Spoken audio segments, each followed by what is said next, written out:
সালাম আমি করব গিয়ে নবীজির চলো যাই সবাই মক্কা। আর এই এলেমওয়ালা মানুষগুলি হচ্ছে ওয়ারাসাতুল আম্বিয়া, তারা নবীদের নবুয়তের ভাগীদার, তারা সে অংশ তারা সেখানে পেয়েছেন। তো ঠিক নূহ আলাইহিস সালাম চলে যাওয়ার পরে ইব্রাহিম আলাইহিস সালাম যখন আসেন, তখন ব্যাপক একটা মূর্তি পূজার একটা জয়জয়কর অবস্থা ছিল। এবং ইব্রাহিম আলাইহিস সালাম যে বংশে আসেন,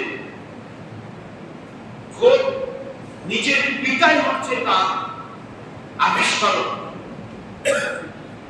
মূর্তির জনক, মূর্তি নির্মাতা, মূর্তির আবিষ্কারক, বাজারজাতকরণ, আমদানি করা, রপ্তানি করা, আল্লাহর ইলাহিয়তের বিরুদ্ধে তার বাবা যে ভূমিকা পালন করছে, এবং নমরুদের ডান হাত বা সহযোদ্ধা বললে চলে, তার সেই সমাজে ব্যাপক একটা তার সেই দক্ষতা এবং দখলদারিত্ব তার ভিতরে ছিল। তার ব্যাপক একটা আলোচনা অন্য জায়গায় আছে, ওটা আসবে। তো এটি হচ্ছে ইব্রাহিম আলাইহিস সালামের যে আগমনের ঘটনাগুলি ছিল। ইব্রাহিম আলাইহিস সালামকে আবুল আম্বিয়া বলা হয়, অর্থাৎ নবী রাসূলগণের পিতা। এখানে আপনার আরেকটি আল্লাহ তাবারক ওয়া তাআলা বলেছেন, মিল্লাত ইব্রাহিম,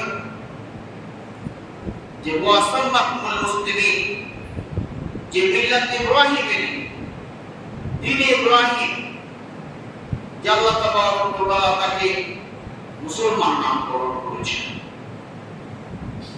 অনুমতের এই ঘটনা আরো অনেক দূরে গিয়ে ঘটনাকে, যে সময় তিনি আক্ষেপ করে,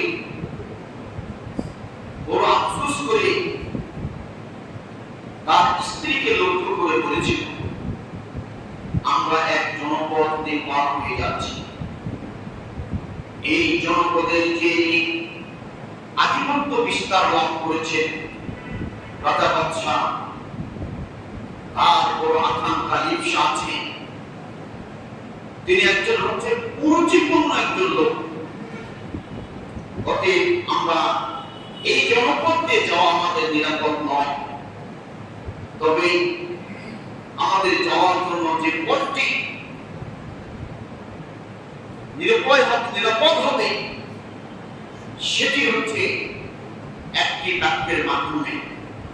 সেটি তোমাকে আমি বলছি, যদি আমার সাথে সাক্ষাৎ হয় বা আমাকে জিজ্ঞেস করে, তাহলে আমরা উভয়ের পরিচয় দিব, ভাই বোনের পরিচয় প্রদান করব।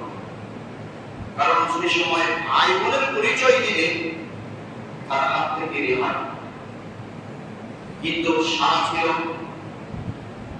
তিনি হচ্ছে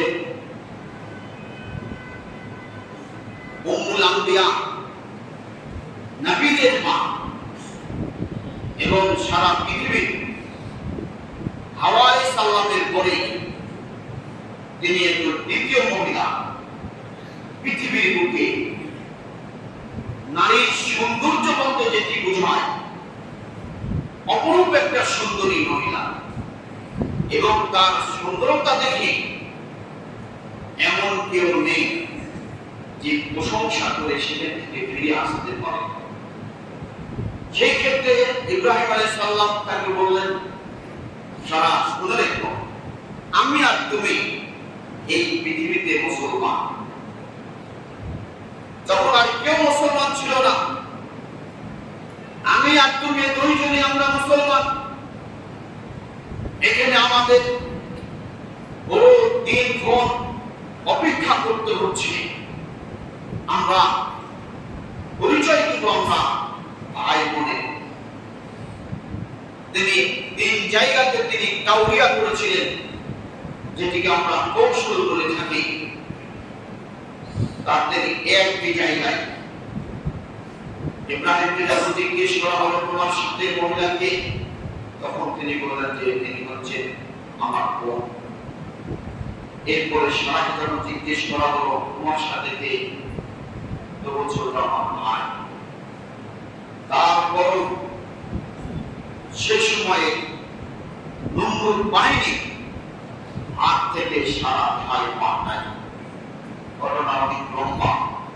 তাকে বাদশার কাছে নিয়ে যাওয়া হলো এবং তাকে ইতিমধ্যেই তার উপরে তার যে মনের খায়েশের নির্যাতন, এরকম একটা প্রস্তুতি চলছে। সারা তখন বললেন আমাকে কিছু সময় দাও,